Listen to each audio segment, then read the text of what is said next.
Good evening, and thank you for joining us for this 13 Plus FastCast. I'm Mary Coleman. And I'm Dan Mars. Let's get straight to your weather this evening with meteorologist Corey Kowitz, and we broke a record, another one today. Oh my gosh! Yes. So yesterday we tied it, and now we finally broke it. It's just been a very hot start to the week, and right, fall just came. To the season, yeah. I know, fall just came in, but you really can't tell with the temperatures we've been having to start this week. Yes, 103. You can see here another record-breaking day adding on to our record-breaking September and really just last 3 months overall. You normally see 92, and we got up to 103, 11 higher than what we normally see, breaking the previous record of 102, our 83rd triple-digit day of the year. And overall is very hot in our neck of the woods here in southeastern Arizona, 103 in Tucson. A lot of triple digits, especially as you go to the north and west, peaking in a region at 106 in Phoenix, 104 in Ajo, and even pretty toasty to our south and east in Cochise County, 96 Douglas, 98 Wilcox, 94 Sierra Vista.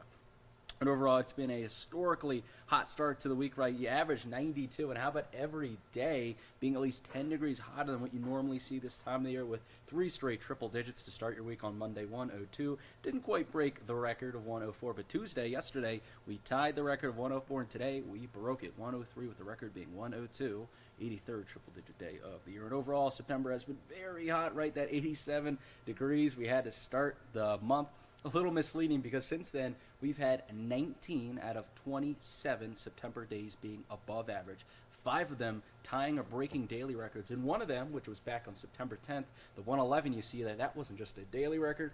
That broke the monthly record, which was previously 110. So I noticed it's been very hot in September. July was the hottest month ever by far, and August was a hot month as well. So what I did is I combined data from the start of July through this date, which is pretty much July through September, and it turns out in terms of average temperature and the average high, it is the hottest ever for that time period in Tucson. The low temperature is second place. You can see the right-hand columns there, the averages from 91 to 2020, and then 1895 to 2020. You can see in reference on average what we're supposed to be during that time frame, how far above that we were. So are we done with the triple digits? I know we thought we were, and then we had another little bout of triple digits, right? So climatologically, we should have had our last day already. On average, the last triple-digit day is September 24th, which would have been 3 days ago.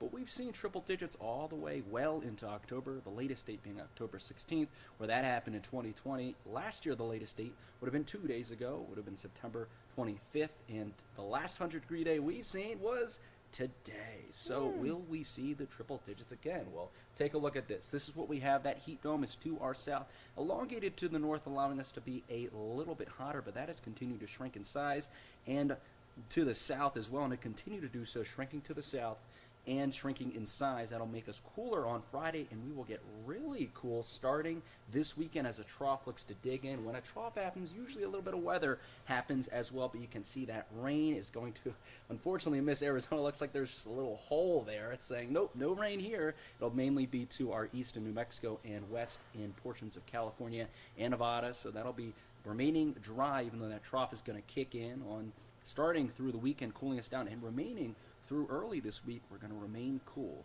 So check out these temperatures, right? The next 5 days, Tucson, Casa Grande, Douglas, and Sierra Vista, whichever place you're nearest to, take a look at that row. Tucson will be in the triple digits or close to it, 99 tomorrow, but how about dipping to the high 80s by Sunday this weekend and Monday at Casa Grande? How about them dipping to 86, where their normal is in the high 90s this time of the year? So not only will we be cooling down, but we'll be cooling below what we normally see this time of the year for every spot. That includes Douglas and Sierra Vista as well. So everyone getting into the 80s by Sunday and early this week. But there's a caveat, guys, right? No. Even though it's going to be nice temperature-wise, the winds will really pick up with that trough digging in there. That'll help increase those winds. Really peaking on Saturday, 33-mile-per-hour gusts are projected.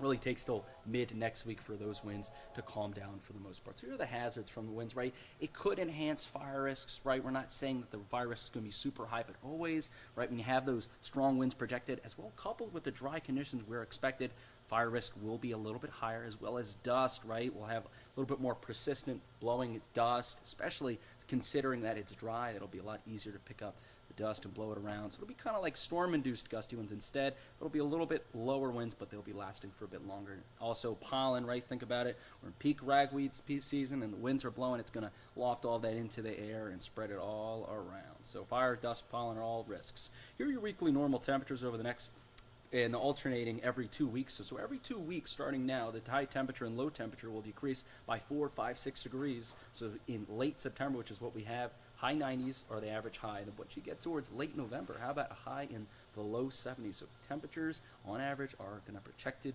to decrease. But what are we calling for? So over the next 2 weeks or so, 8 to 14 days, we're expected to be a little bit below what we normally see this time of the year. But the next month and 3 months, not too bad, just slightly above normal with that light shading of orange. So overall, we should be expecting a big time cool down in the future. Average monthly rainfall. Now let's switch gears a little bit to rainfall. This is where we are right now. We have the monsoon season, a lot of rainfall in July and August, really tapers off in September. We're at the end of September now and really fizzles out in fall in terms of rainfall. So we're starting to really get into that dry fall time pattern, and that's really indicated by the low dew points, right? Anything below 50, tough to get any storms going. We're going to be in the 30s for the foreseeable future, and that's going to create nothing in terms of rainfall over the next 7 days. We zoom in out, though, you can see that rainfall will be observed pretty much all around Arizona. There seems to be just a hole in Arizona not allowing for anything to get going in terms of rainfall over the next 7 days. Unfortunately, that is reflected in chances of rainfall being a goose egg through mid next week, guys. So yeah, it's getting cooler, but it's going to remain dry and it's going to get windy this weekend. All right, Corey, thank you very much. Thanks, Corey.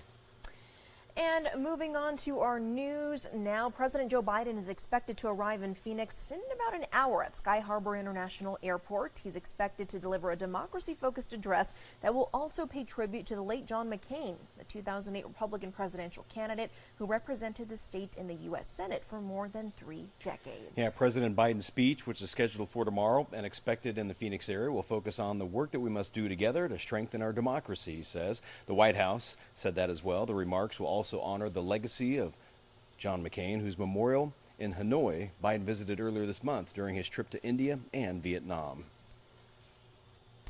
And in just a few days, nearly 44 million Americans are going to have to start repaying that student loan debt. Starting in October, the first payments due are for most borrowers following more than 3 years of forbearance. And a significant number of student loan borrowers say that they are dealing with payment shock.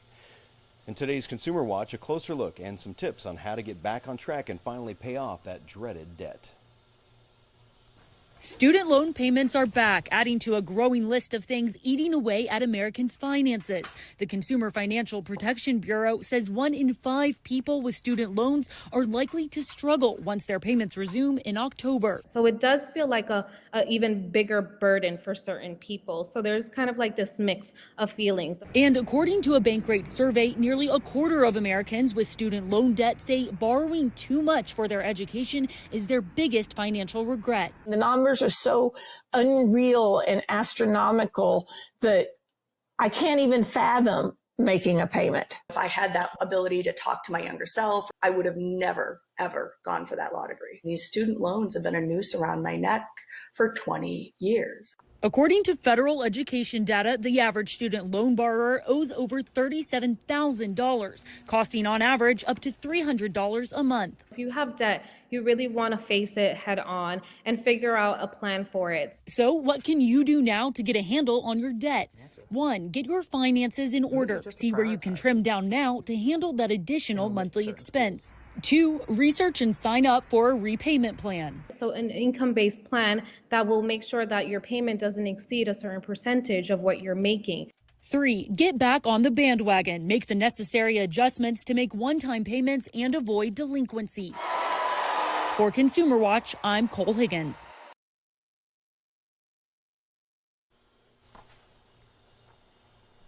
And New York City officials say they've been told El Paso is restarting its migrant busing operation. El Paso had been sending buses of migrants to New York City for several months. It was part of a decompression strategy because of the high number of migrant crossings at the southern border. A New York official says the El Paso buses are in addition to migrant buses being sent into the state of Texas. which have continued to arrive. Also, New York City leaders have upwardly revised the number of Venezuelans who are eligible for work authorization.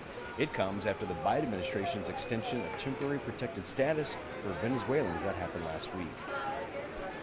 And tonight, DPS is warning you about the urge to jump into help. After a crash, a Mesa man was hit and killed early Sunday morning trying to help a driver on the 202. While DPS commends him for his bravery, they want you to be aware of the risks. DPS says without proper safety equipment, the likelihood of getting hurt while helping others is significant, especially if it's dark or On a freeway where speed limits are high, they say don't get out of the car unless you have a high visibility vest, cones, or flares. If you do stop, pay very close attention to where you park. If you want to help someone, DPS says the safest option is to park on the shoulder, away from the crash site, remain in your car, and call 911. And switching gears now, the Mega Millions game might need a new name. The Florida Lottery says someone claimed a $1.6 billion prize on Monday. That is the largest sum in its history, according to the Mega Millions website. The ticket for the August 8th win came from a Publix in Neptune, Florida. So, Dan, a lot of people excited, but also wishing that they would be a billionaire as well. I know I do. You know, one of the reasons I don't play is because when I do buy a ticket or two or three, I sit there and just stare at it and I start daydreaming and nothing gets done. I think, man, what could I do with all that money? Right. It sure would be a fun problem to have. It sure would indeed, Dan.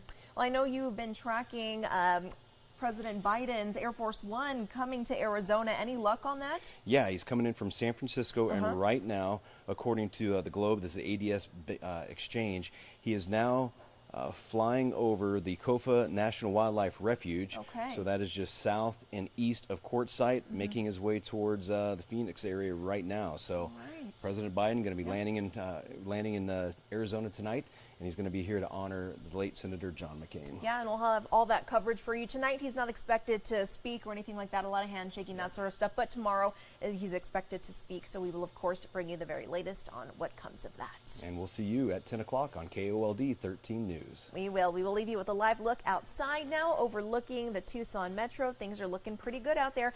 Hope you stayed cool today with that high temperature.